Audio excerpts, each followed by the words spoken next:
There were several factors. My dad was a teacher. My dad told me not to teach because he left teaching. Um, and so maybe a part of my little punk rock kid self was like, "Forget you, dad. I'm gonna teach anyway." Um, but I got into, I was a peer tutor in elementary school and first experienced working with kids with disabilities and more severe disabilities, or we say now extensive support needs, complex support needs. And so in high school, there are a few instances where I saw kids with more severe disabilities kind of bullied. Um, and so as my career choices, I mean, I knew that I guess I had to have some sort of job. And so teaching made sense to me. And then special education made sense to me. And so it was very consistent with kind of maybe trying to do the right thing in the world, or, make choices where you better other people, which I think was kind of consistent in punk community, or at least punk sub community to which I was a member. And then, yeah, and then so that, I mean, that's kind of the getting started of it. I think that the intersection of, I'm 52, still playing music, and I feel a good alignment with what I do for work and still being at least tangentially a part of that scene. So I think being able to talk about it, more and more as I get older, songs have to do with special education or behavior analysis or kind of larger world views that kind of combine the both. Um, I think that just by being a part of that community, I think it has just kind of helped, I don't know, kind of right me. It's kind of served as a compass. Is like this is a good path to be on. Yeah, in 4th grade, I mean, I knew I was gonna be a teacher. I was not a kid that, like, was a little bit uptight, so I always, like, worried about, what was I gonna do, so I never had all the I didn't take a lot of years off just to figure stuff. I mean, I'm always figuring stuff out, but I was like, "Yeah," I got into school. I think I did take off 1 semester when we were touring, but, I was in school and I was, teaching by the age 22, and I was actually before that, I wanted to be good at it, so I started working in homes, doing kind of respite work, uh, doing some therapy early on, just to kind of get me ready for the classroom, to which I still wasn't ready. I don't think many people are. Uh, and so, yeah, that's kind of the beginnings of it for sure.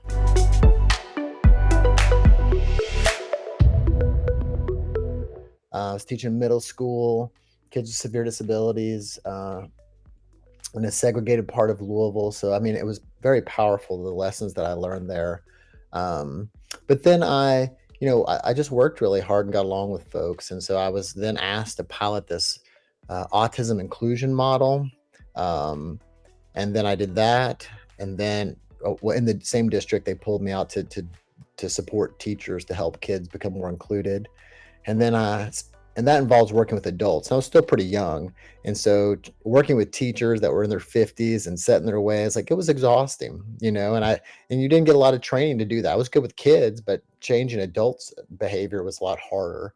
Um, and so I went to Colorado and was like, you know what, I'm gonna work with some elementary kids. So I got co-taught with a bunch of folks in elementary classroom with I think we had like 14 kids in there, so it was a constant like chaos, but it was a blast.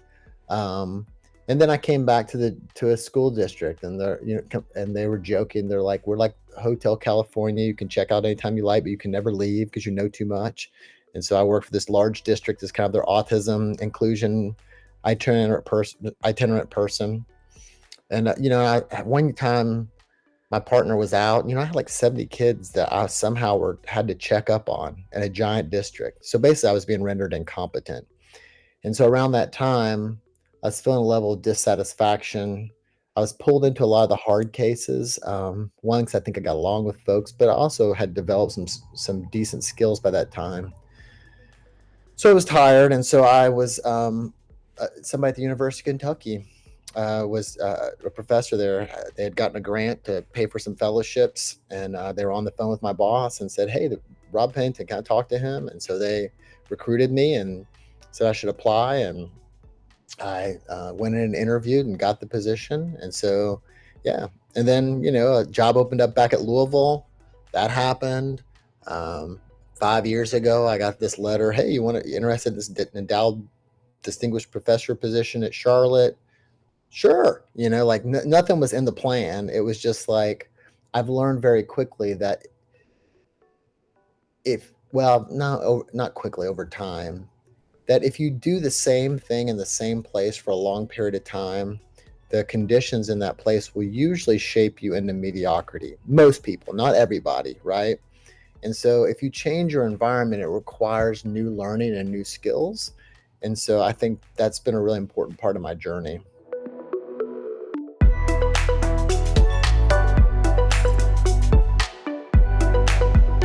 Well, initially it was kind of like, holy crap, right? Like it was like, I don't deserve this.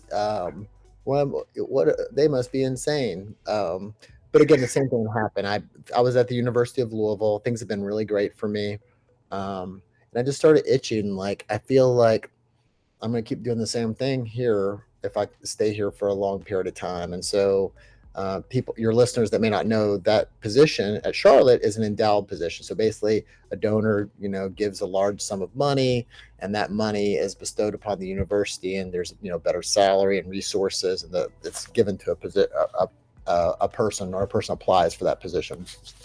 And so, I got a letter one year, a solicitation to apply for it.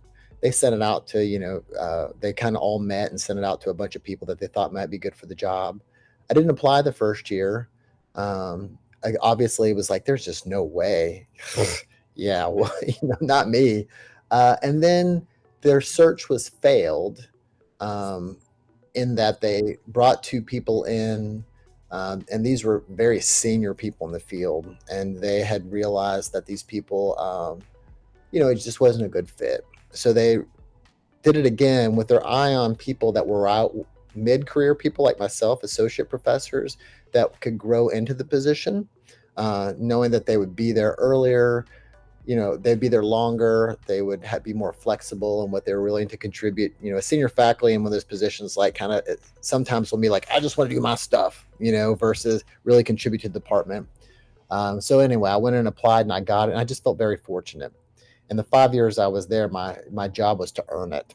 It's not a position that some people think that, it's like when you get your PhD, people are like, I earned it, and you kind of did, but now it just means you've been given the privilege to earn it for the rest of your career, to demonstrate that you're worth it, right? That you've done it, and execute those skills. So it's the same thing with that degree. Like, super stressful the whole time because I'm somebody that worries about those types of things, and so I wanted to make sure that I was a good investment to the department.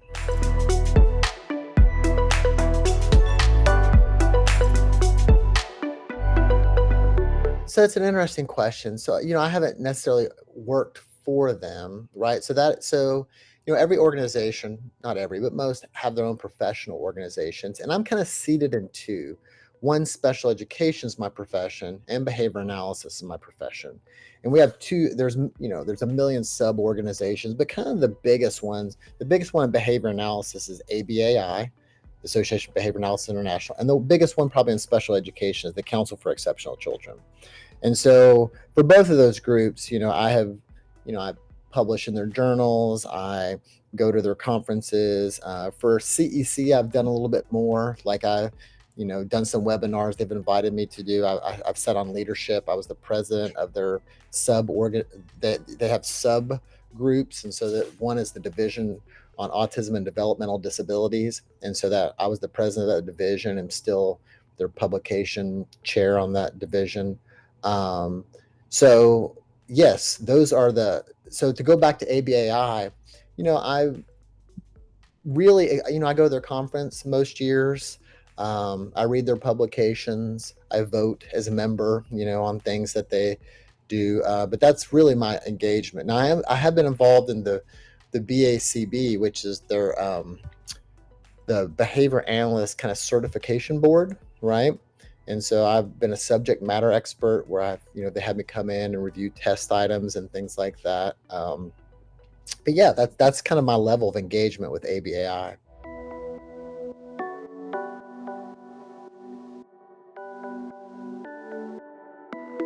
we wrote this book, Applied Behavior Analysis for Everyone. The purpose was just to kind of, you know, in lay speak, talk about these principles that I think are really important in understanding. But the publisher went out of business, and so you can't get it. And I was like, oh man! But we're actually working with another company right now to do an updated version, and we're still in the approval process for that. So probably that, because I think it's mostly applicable to what people do. I've written a bunch of research papers, but I don't know if one research study is going to change somebody's perspective. In 2016, we wrote a paper kind of on quality indicators for programming for kids with severe disabilities. And I think that's really important. I thought it was a really good paper to kind of just talk about, look, here's what we expect. This is what we should see in programming. I'm really concerned right now nationally with the quality of educational programming for kids with more complex needs. They're starting to look more and more. I mean, there are great pockets, but I also see the same pockets that look like 1970s institutions, just really low standards of service provision. And there are lots of factors that have gotten us there, but it really bums me out.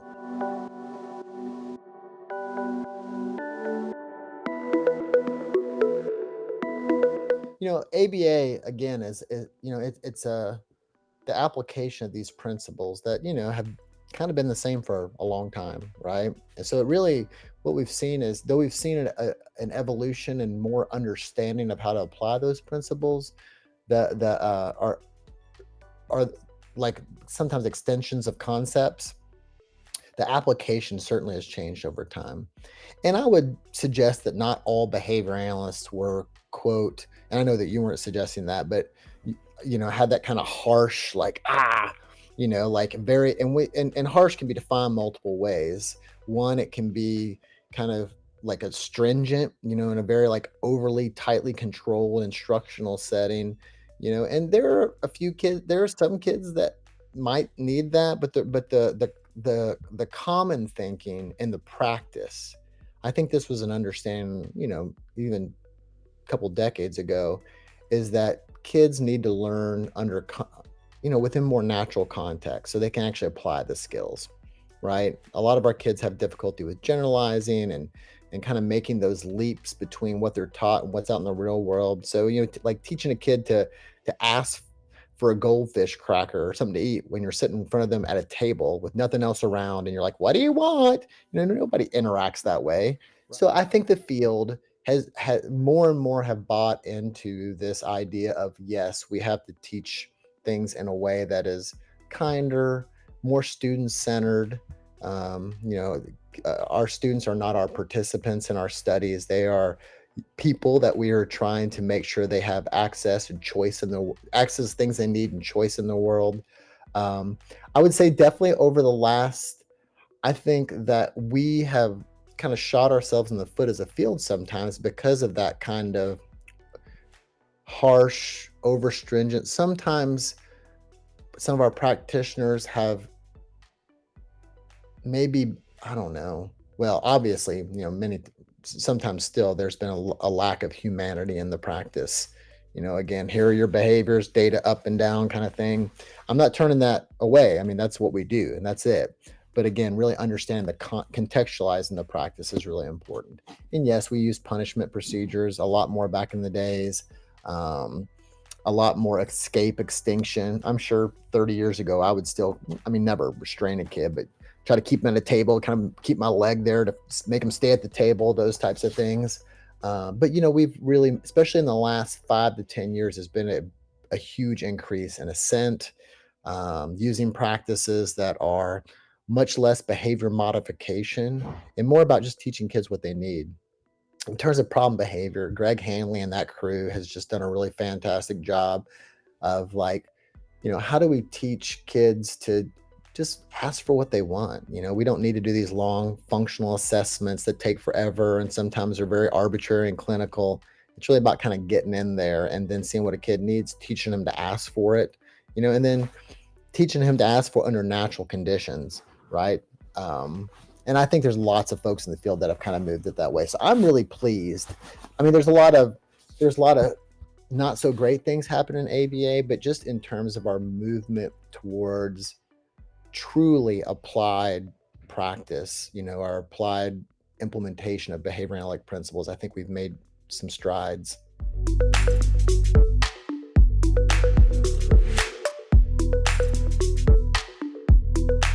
It just really depends. It's just like a show too. If I'm playing some town where, I'm like, these, folks are not gonna like us or whatever, or I play some big, like a practitioner show versus, or not show, presentation versus, speaking in front of, behavioral researchers, there's different levels of comfort. But, at this point, like I think done over 400 talks. And so you kind of get used to it, but there's still a level of nerve. There's a little bit of difference to it. It's good when they're similar.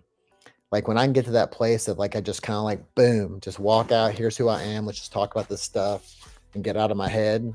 Like at a good show, that's the best time. What's in front of me and not necessarily in my head, that's always the best. Now playing in a band, that can be a little bit different because you are thinking when you're presenting and making sure you're not saying anything inaccurate, especially when you're talking about intervention, research, and things. But yeah, the closest you can get to that, here are the people in front of me now. My job is to communicate to them and talk with them. That's just like at a good show. That's the best place to be.